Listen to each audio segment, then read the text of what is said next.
जाटों के सीने पे जो गोलियां मारी भारतीय जनता पार्टी ने, वो भुला नहीं सकते दोनों समाज। आप ये नहीं सोचेंगे पीलूपुरा में सिर्फ गुजरी पट्टियाँ उखाड़ सकते हैं, समझ में आ गई ना।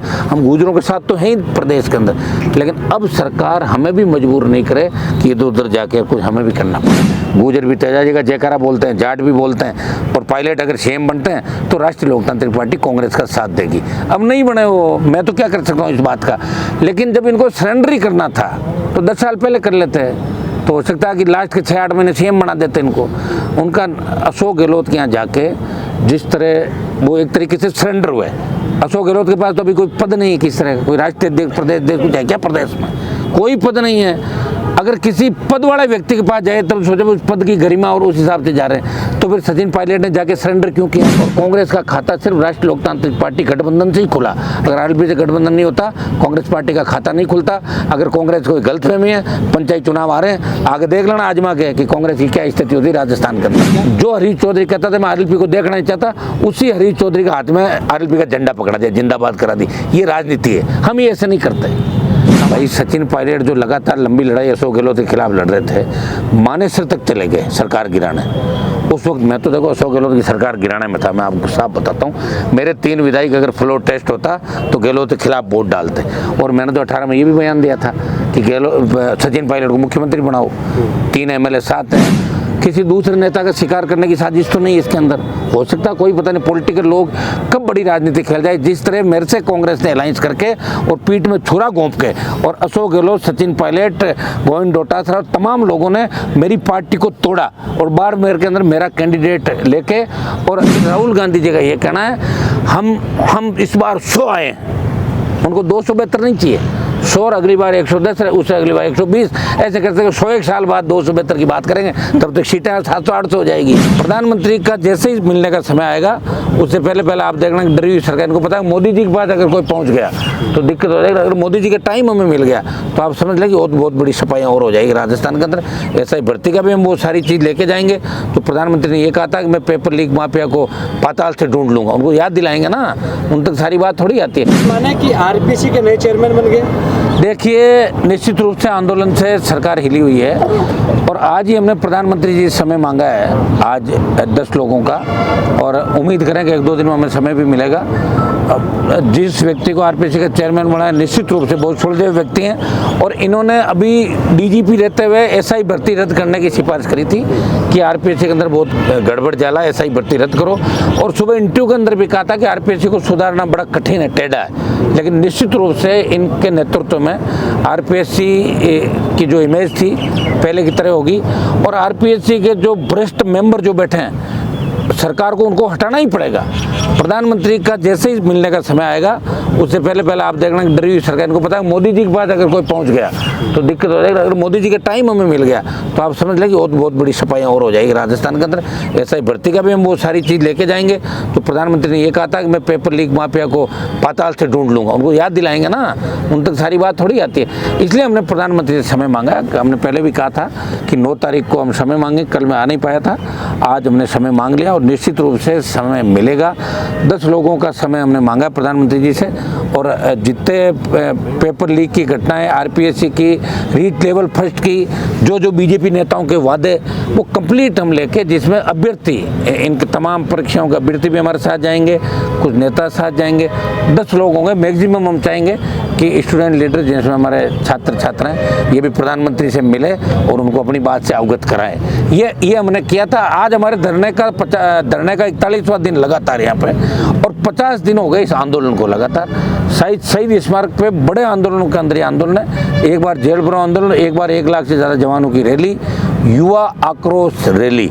और युवाओं के आक्रोश का परिणाम ये हुआ कि सरकार आनंद फान में आरपीएससी को तैयार हो गई। सरकार अब भंग भी कर रही है, वो भंग करने का ही होगा, सारे मेंबर को हटा देंगे, खुद के इस्तीफे मांग लेंगे। देखना अब 1-2 दिन के अंदर क्या होता, फटाफट होगा।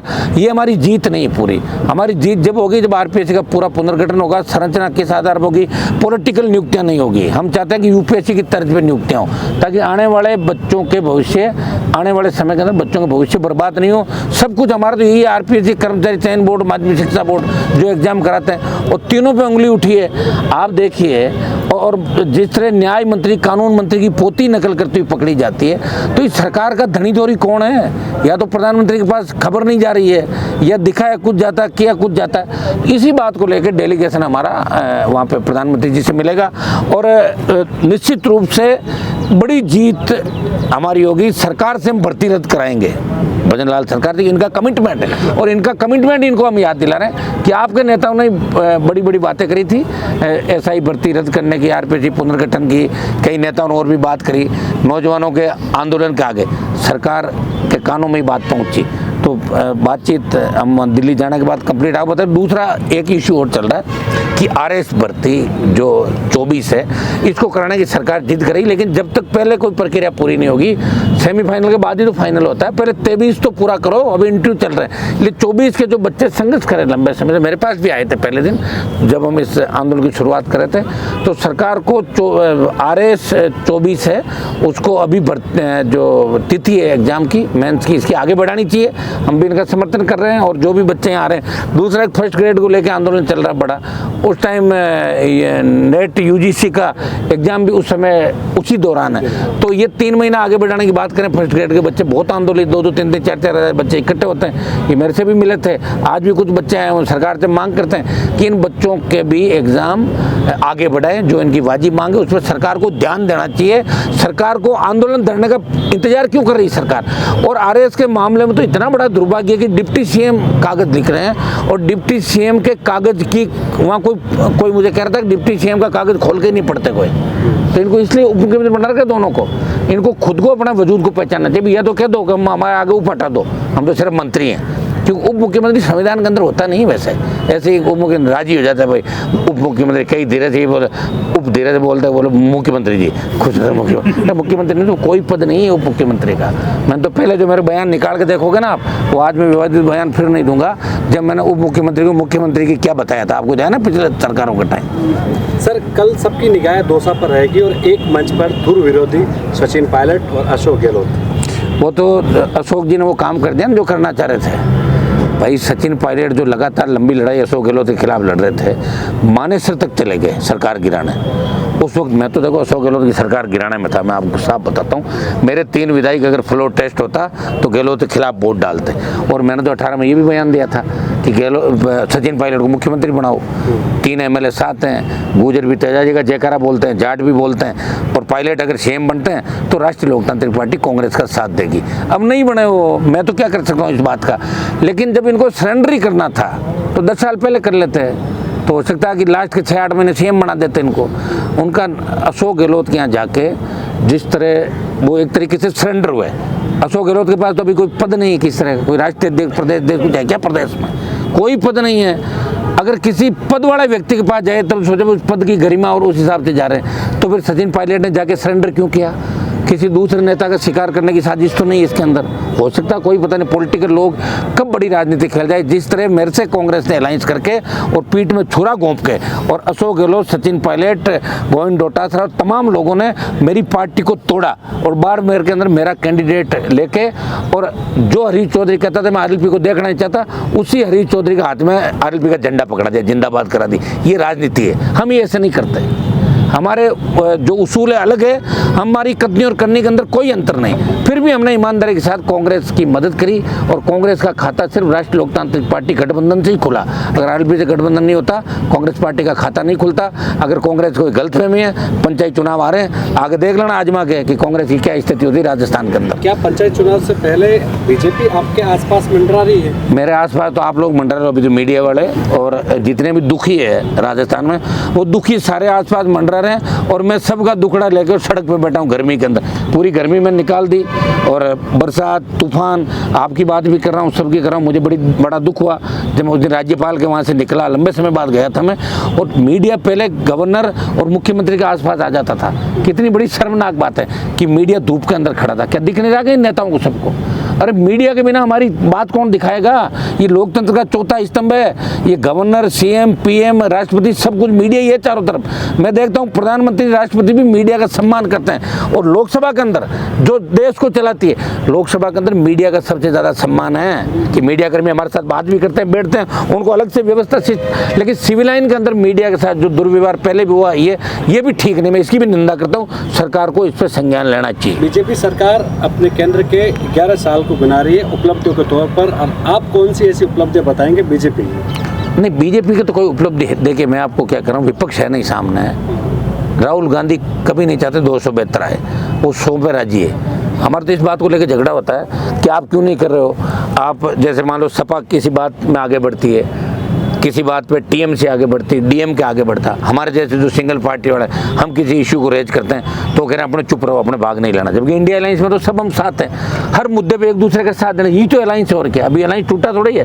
वो बिल पे आपको पता कि हम सब ने वोट दिया था, एक एक वोट आपको दिख रहा है। कई लोगों ने गालियां भी दी, कई ने समर्थन भी किया।